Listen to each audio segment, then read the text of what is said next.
Welcome to the SEO Insider with your host, Seth Price, founder of BluShark, taking you inside the world of legal marketing and all things digital. Welcome, welcome, welcome. We are honored to have Craig Goldenfarb here, a friend and law firm operator who has an awesome shop down in South Florida. Welcome, Craig. Thanks. Good to be here, Seth. One of the things I've enjoyed talking about over the years in watching you scale your law firm has been the way that you've sort of put culture touch points as a one of the things that is sort of, at least from afar, seems to have differentiated yourself from other firms. Talk to us a little bit about how you've organized your firm and you used things that may be not thought of as the normal law firm procedure of putting a firm together. Sure. Well, I kind of have two backbones to my firm, which is work culture. And I define that as a place where people want to come to work and actually stay. I have really low turnover and really high loyalty. So that's the first thing. And the second is really structuring your pay around KPIs and metrics. So if you really incentivize what you want to occur, you can really lead to good profits and a really comfortable place to work. Let's take the first of those two sort of pillars that, obviously, there's tons written on it, easier to execute, and like anything, I'm sure 2 steps forward, one step back. You can't have everybody drink the Kool-Aid. We try to refine our hiring over time, but there are always ones that slip through. What are some of the things you think that have helped with the hiring process to try to bring people together so that they do fit into the Craig Goldenfarb culture? Well, the first thing is, hiring the right person to head up your HR. So in my office, we hired a person from Disney World who actually was really well trained in HR. I mean, what better company is there?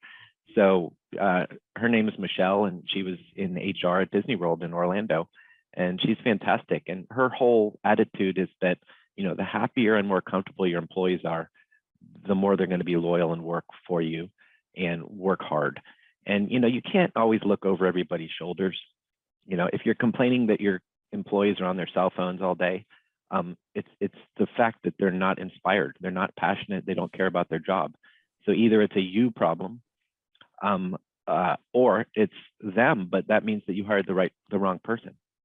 Do you interview every person who comes through? Me personally, I interview nobody. So the only people I hire are my C-level employees, which of course is, chief financial officer, chief people officer, et cetera. So I only hire or interview some of the higher level attorneys and only the C-level people, because our hiring process is so formal that I don't need to be involved. And she's so good at it. What other things? Do you use any outside testing? Is it all interviews? Where do you? Sure. It really depends. It depends on the job position, but we do use the DISC test, DISC, for every single position. And we use that pre-hire and pre-interview. So if we're interested in their resume and we want to bring them in, we'll send them the DISC test to do before they even come in for the interview. And that's about $65. So we think it's worth it for the $65 to do the DISC. The second test we do commonly, depending on the job type, is Kolbe, Kolbe. We do that on almost all employees. And that's more of a personality test, kind of like DISC, but it points out different things. And the third thing we use is we do use Jay Henderson's company that's called Real Talent. He's a guy, I believe, in North Carolina. And his test is a little different because it points out risk factors.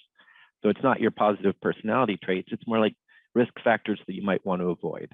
So we use a combination of Kolbe, DISC, Real Talent. And then for the basic ministerial employees that have to be able to type and write, IBM, the old computer company, has a suite of tests called Prove It. And there's like 1,000 tests, whether it's typing or dictation or whatever skills are, it's basic office skills. So when we have kind of low levels employees that we need to know, that we need to make sure they can write a sentence or type, we use Prove It. Interesting. So let's go through this. So on the DISC test, what is it that you're looking for that helps create the culture that you want? So for me, I've studied the DISC for probably 10 or 20 years through one of the coaching companies I'm in. And as you work with the DISC test over time, you figure out that certain job titles require different combinations of character and personality. So a trial lawyer would be perhaps a high DI. D is dominant, I is emotion. So most trial lawyers and entrepreneurs are DIs. The letter C in the DISC stands for attention to detail, following rules, following orders. So if you're going to have someone in your finance department, someone who needs to be a processes and procedures person, their C needs to be through the roof. So everybody in finance in my law firm has to have a super high C. And you'll eliminate somebody at that point for a job based on that. Right. So you can, as you work with that particular test, you can spot what people need. I is emotions, being a people person, having a very high emotional quotient.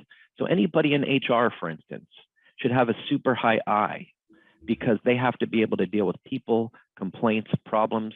Most lawyers have a pretty low I, because we're not that good at dealing with people's emotions and feelings.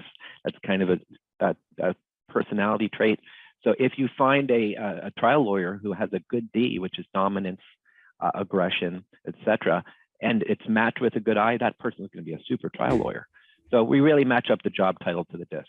Well, let me ask you a question on this, because Jay Ruane on our Max Growth Live have sort of talked about, that you wanting somebody as an attorney who is strong, but if they are too entrepreneurial, there's a good chance they're going to leave to do something on their own. Do you balance that at all? Is that a factor for you when you look at the personality tests to sort of determine whether or not somebody is a good long-term person to work with in your organization versus somebody who may be amazing, but is more likely to flee at some point? Sure, it's a great question. So, I know so many lawyers operate from that mindset that they're scared somebody's going to leave them. So I try to work from, instead of that, kind of scarcity mindset, I try to work from the abundance mindset, which is more that if I have a good contract with them, which I do, that really makes it a disincentive for them to take cases financially. Well, about stealing cases, I just mean just longevity. Leaving. So, my theory kind of is, and I've hired several lawyers where I think if I can get 3 or 5 years out of them and they are very profitable during that time, that's a win. And usually when I hire someone with that mindset in my head, that 3 or 5 years would be fine, they end up staying a lot longer than I thought because they're really happy here. So the guys with an entrepreneurial mindset, if you pay them well enough, they tend to stay. And I've had a couple of guys leave me, and I did get only 3 or 5 years out of them, and then they went and started their own firm. But if you run your business properly, that's not such a bad thing. So I don't want to operate under the assumption that 3 or 5 years, if that's what it ends up being, is such a negative, horrible thing. That's kind of where my I understood.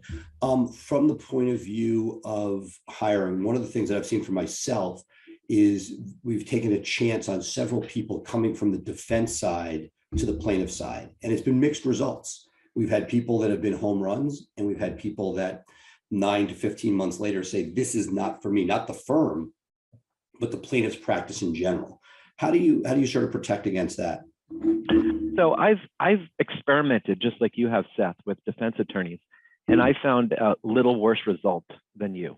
So I'm at about 75% turned into that it was a crappy decision to hire a defense attorney. And to be fair, mine is probably there, if I was honest with myself and put it all on the table. In the last 5 years, I've shifted away and decided that I want some other plaintiff's firm to train that guy to be a plaintiff first. I love it, because look, and the one that we've been successful on probably has that in there. I'll give you my analogy. I don't know how you feel about this. Somebody's moving to Florida from Maryland. Somebody says, you know what? I like the weather. I like the low taxes. I'm moving to Florida. And they go for a job, whether it be as a lawyer or as a staff member. I get very nervous. To me, that's a huge risk factor that they want a job to land, and it may not be that their bar is very low just to get themselves for their significant other into the state. Similar piece here. You want to know that somebody actually not only trained, but I don't really want somebody else trained. I'm happy to train them ourselves, but do they want it? Similarly, so let's talk about both these things. First, the idea that once you get somebody who's seen the plaintiff side, you at least have a better shot that it's where they want to be. And secondly, talk to me if you have any similar thoughts on people coming from out of state and how do you handle that? I think your analogy is perfect, and I love it, and I agree with it, which is that I want somebody first to see if they can handle the plaintiff side. And I don't want to be that guinea pig. I don't want my law firm to be that guinea pig. And the same thing with moving from out of state. They may come here and hate the roaches and the humidity. So I want them to already be used to the roaches and the humidity and the alligators first. And then they're committed to Florida, and then I take them from that plaintiff's firm. So I think it's great that I don't want to be what I call the guinea pig or the battleground. So I've hired a bunch of defense lawyers who were plaintiffs for 2 years. Exactly. Realized they were at a crappy firm, but at least they like plaintiffs, they like Florida, and now I get them. Gotcha. And so, we see this on a bunch of areas, something that I've talked about. We've seen it less with the numbers hitting. I don't know if you've ever seen this when you go to hire. There's an administrative person, and let's talk about the old normal, and that person might come in at $50,000, but they had a job at $85,000 plus a $5,000 bonus at 90 that was nonsensical. And the business either went out of business or it was a nonprofit that then laid them off because they realized that it was a disproportionate salary to the skill set. I take a philosophy that I never want to be the person who says you're not worth 85 or 90,000, because they'll come there and be like, I need to get out, versus if they don't have it, if they leave that job or they're unemployed for a period of time, at some point it resets in their mind that they see that it's not. Have you had any situations like that? I have. So it's kind of like forcing a girl to date you. It's going to go wrong because she ended up saying yes because you just beat her over the head 100 times. Or she had nothing better to do on Saturday night. Right. Or you're the last choice. So if some other law firm gets the person to accept maybe a lesser value than they thought they were worth, then it's not you who convinced her to date you. It's somebody else. So therefore, someone else took the hit. So I think that's a great analogy, and I like it. And that has happened to me. So I don't really like being in the position where I'm paying someone a lot less than they were earning, because then they're going to be looking over their shoulder for another job. So we got disc test. They come in, they interview. What was the second test? Well, it's a Colby test. Colby, sorry. And he just passed away not that long ago. I understand. I think that's true. When I was a baby lawyer, this was the book, The Cause Celeb, was the 7 Habits. Right. And it was brought, everybody was given a copy. It was like the first of the big business books, I feel like. So this is a test created by, was this done by the same 7 Habits, or am I confusing this? I think, 7 Habits might be Stephen Covey. I'm not sure. Did he help create this, or is I think he did. I think he did. I don't really know, to be honest. Okay. So talk to me about the next test. So the Jay Henderson test was the other one. No, but before we get to Jay Henderson, what are you getting out of this second test before you get to Henderson? Colby is used primarily by my office administrator, so I'm not as familiar with that test as the other. Okay, we'll punt on that, and perhaps we'll add a slide later in the video if nobody's doing it. But we're gonna get this answered for our crowd at a later time. Okay, so they get through these two. Your office administrator administers the second test. It's now time. At what point do you bring in Jay Henderson to evaluate? Has an offer been made or pre-offer? Pre-offer, we still bring in Jay, and his tests are a little bit more expensive, I believe. So we use Jay Henderson for paralegal and above is what we do, because it shows risk factors, and it's just an interesting test because it approaches us from the opposite side as the other tests. So, if a person has problems with authority, which is going to be a problem, that is one of the risk factors that Jay can point out, or a problem with following procedures. Like they're a free spirit, and there's really not a lot of room in my law office for free-spirited people except in marketing. Understood. Well, and even there, you got to be careful, right? So let me ask you this, because I am, like Jay, you go through this, and this is something that I've seen. I wonder how you deal with it. So there are certain jobs that are particularly hard to fill, and times when you're trying to, it's a lot of resources going into this. Do you use outside recruiters or almost entirely your own recruiting team? Do you pay third parties? Both. We do a combination of a ton, and again, it depends on the job title. So we use Paylocity is our payroll service, which is very robust and better than ADP or Paychex or any of those. So Paylocity has like a link with Indeed. So you can actually post it on Paylocity, and then somehow it sends it through to Indeed in some way. So we do use the typical Indeed postings. But I have 9 headhunters, 9 Right, headhunters. yeah, so you're using the outside people. We do. We use a lot of headhunters. And again, remember, you only pay them if they give you a candidate. Right, understood. Just a note to the audience, we just had a bad experience. Look, generally, I don't know, your market, I try to negotiate between 15 and 20% down from the 25 to 30. Correct. Generally can hit that. We had our first in the family law space. I don't know your practice there, but we had a lawyer break just before the 90 days. And somebody signed a contract I saw where there's a replacement. Great. But if they don't replace, this particular contract only offered a 25% rebate of the original fee. Some don't offer any. Just a note to self that like the contracts are not all created equal. And it sucks because you really want to build out that arsenal of many of them. And yet if you don't lawyer them, it can cost, as I'm going to probably take an $8,000 hit on one. Yeah, we negotiate every contract separately with each headhunter. And we do it, and we try to get them to take 3 payments.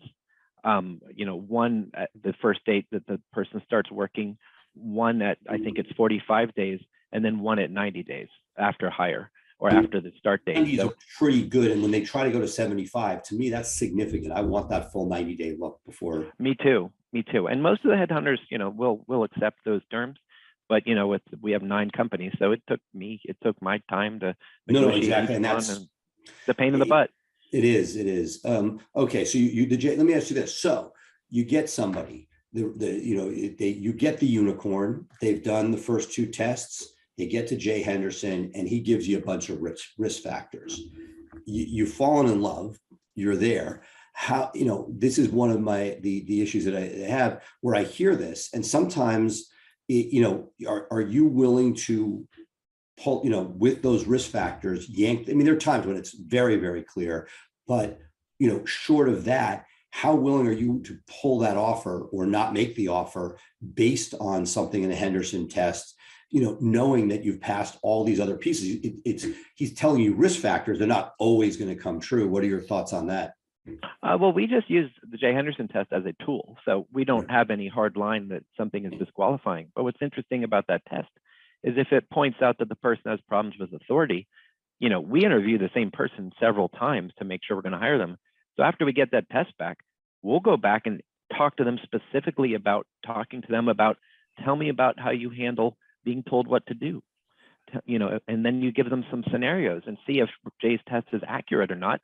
And sometimes, tests can be inaccurate or they can be confirming. So we actually address those risk factors with the candidate and talk it through and see if we can really flesh out whether that's something that's really true or if we think we can skate by.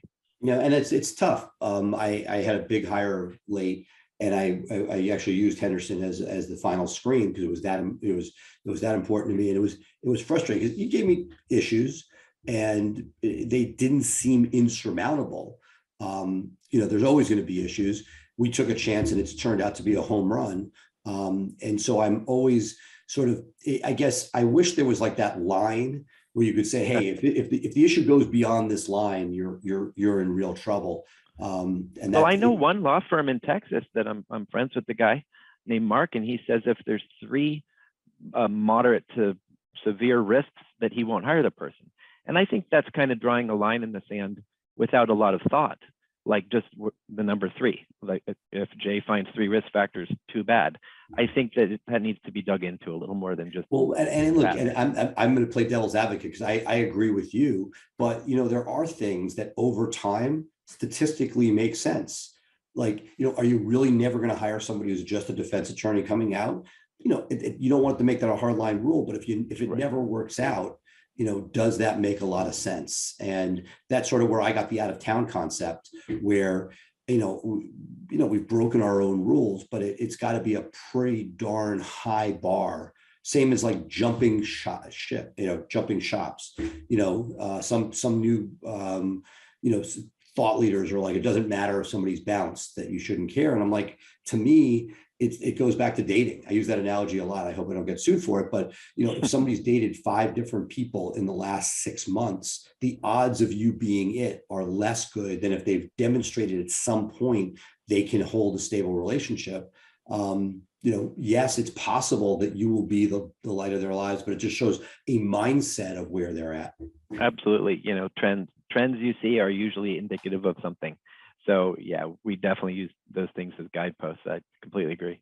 So, okay, you get you've dodged, 3 tests, and you're ready to bring somebody on board. What are some of the best practices you see that sort of make somebody successful? Is there anything that you do from offer through onboarding that you're particularly proud of?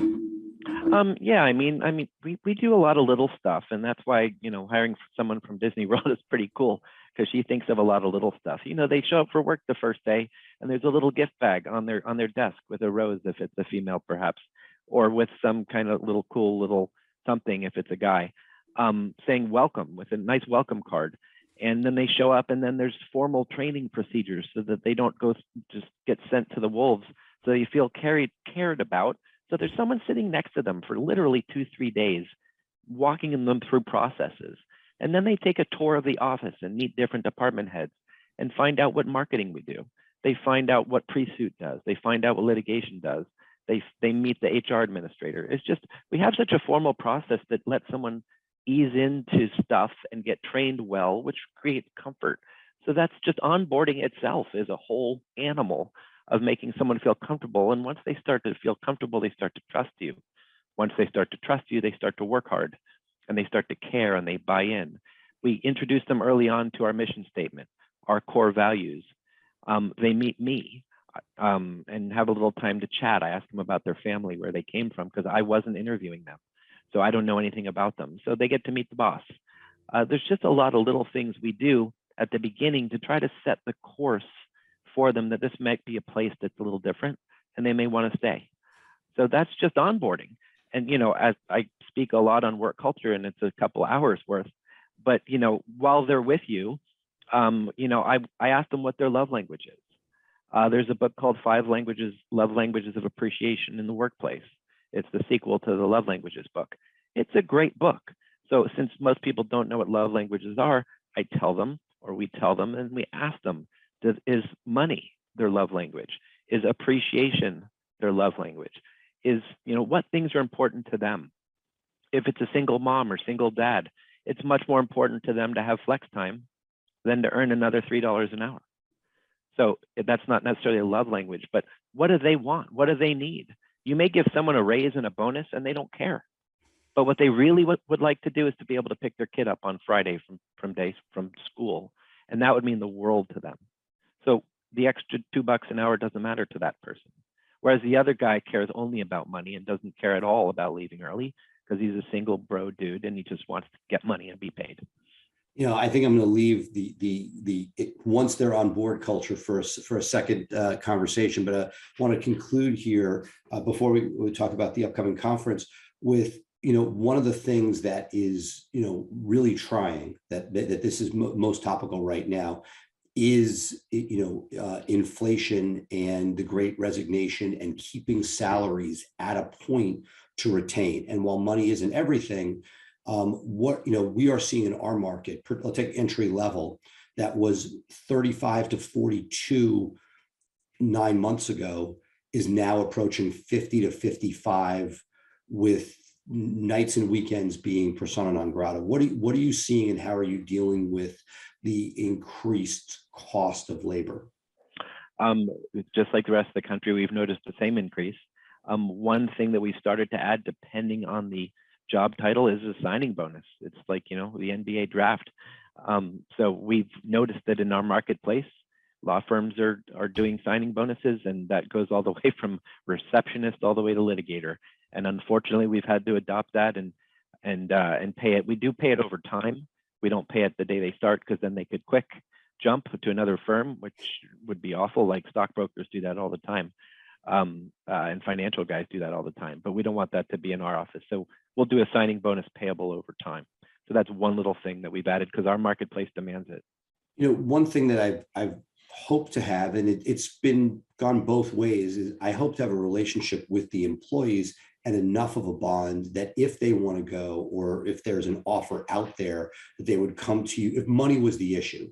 that they would come to you first? Are there any things that you do? Because people are there over time. There's a lot of people chopping at the bits. You have 9 recruiters, their competitors are looking at your place. You have a pretty big target on your back as an established place known as a good shop. What are some of the things that you've done to make sure that you do get a bite at the apple? I'll ask you that in one final follow-up on that. Sure. Well, we actually say we do have quarterly office meetings with the entire firm, like everybody. So we actually announce it publicly. We're like, we know it's a tough labor market. If you're considering leaving, and it's stuff that it might come down to just one issue, like you love working here, but it's just about money. If you choose to, we'd appreciate an opportunity to talk about it. We don't want you to hold us hostage, folks, and we don't want you to use that offer as leverage. So that would be unfortunate. We probably would look down upon that, but please come to us if it's just about money, and we'd be happy to have the conversation. And if it's just about money, sometimes we can talk, sometimes we can't, because we have pay ranges in our law office. So we encourage them to talk to us. It's about 50% successful, Seth. Sometimes they don't. Right. We just had, it was actually a BluShark issue where a longtime employee was given an offer that included options, which is not something we see as much at the law firm, and realized that we had been paying a bonus that when you actually valued the options was commensurate with what they would have gotten. And so that we were able to salvage a very long-standing employee who had gone out, got an offer, and realized that our comp package really was not far off. A nominal raise made it so that we retain that person, and that that's one of those pieces. I mean, there's two sides, right? There's sometimes when it's a crazy number and you're like, best wishes versus, repositioning things and showing somebody that you've actually have been taking care of them. Yeah, that raises one thing that my HR administrator does, which is she does a document at annual review time called full comp description. And most people just think they're paid their salary. But if you add in the incentives, the bonuses, the free week off at Christmas, our 401k donation, and their health insurance premium value, then you get what they're really earning. And it really opens their eyes, because most people don't realize the value of the sick day policy and this and that. And you have to put it in writing before they can even consider it. And then they do realize, like in your situation, that the stock options they were being offered was less than the bonus you were giving them. So it does help to bring that to their attention. It's so funny you say this, and we're gonna bring you back because I want to talk. Once somebody is in and the bonuses, because that's a whole separate topic that doesn't deserve just a question. But I think that you've done that as well as anybody that I've met in the plaintiff space. But absolutely, one of the things when I started the firm, we were very much like, let's throw as much money at people as possible. And to this day, one of the things that I've done, for better or for worse, is not done a huge 401k match, but rather put every dollar we can into salary in order to stay competitive. But I almost feel like, I always tell people, if you're negotiating something or there's a bill, let's say you have a client and they're upset about something and they say, you know what, I don't want to pay for this expert. I'm making this up, but whatever nonsense is that they, and to me, you never just say, oh, sure, I'll take it off. You say, here is the net. Take a big red pen, you cross out that number, you show them what they're getting, and here's the addition. Meaning you want somebody to feel that money has been given to them, not just as a passing throwaway. And I almost feel that I just had an idea, I don't know how to implement it, which is, here is your offer, here is the salary and all these things, here are your benefits or other benefits like a match, and demonstrating what the effective value of that offer is all in, showing that in writing versus just, oh, we have these great benefits like extra days off. Well, what's a week of vacation worth? And being able to put that full comp and showing this part is non-taxable. So if you put that in a taxable component, this would be, and all of a sudden you could get yourself to a number that's quite substantial given the bonuses you're talking about. That's what she does. She hands that to the employee at annual review time. And it's called the full comp sheet. And the reason we use the word full is because it does value all of those things, such as their Christmas bonus and all these other things in the 401k match that's available. So they get, instead of earning 45 grand, they see that it's really 56 grand after you add in all these things, so that if they got another call from a headhunter, they're comparing 56 rather than 45. Well, we were going to bring you back to talk about the next segment, but for now, tell us about the seven-figure summit that's coming up. Sure. I give a seminar a couple times a year that really dives into all of my systems, my structures, everything I do at my law firm. And it's called the Seven-Figure Attorney.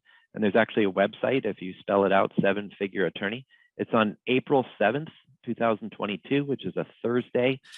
This year, we're doing it at the Knickerbocker Hotel in Manhattan. It's a one-day seminar. It costs $999. And I speak, and my office administrator I talked about, she speaks there. And we have a couple of wonderful speakers. And it's the only seminar I know of where the law firm owner, me, is very transparent with my numbers and how I do things. And all the speakers are most of the speakers are from the same law firm. They're from my law firm. So we address different parts of how I run my business. And it's really, I call it opening the hood, because I open the hood and I really let you see under the hood of my law firm and how I run everything and how I scale and how I market. We'll make sure we get a link in the video podcast that goes out. But Craig, thank you so much. I appreciate it. Can't wait to see you in April at that event, and have you back soon to talk about, how, once we get somebody on board, what's next. So thank you so much, and awesome. Really appreciate it. Look forward to it, Seth. Thank you for having me on. Bye-bye. Thank you for tuning in to the SEO Insider with Seth Price. Be sure to check back next week for fresh insights into building your brand's online presence. Episodes are available to stream directly on BluShark Digital's website.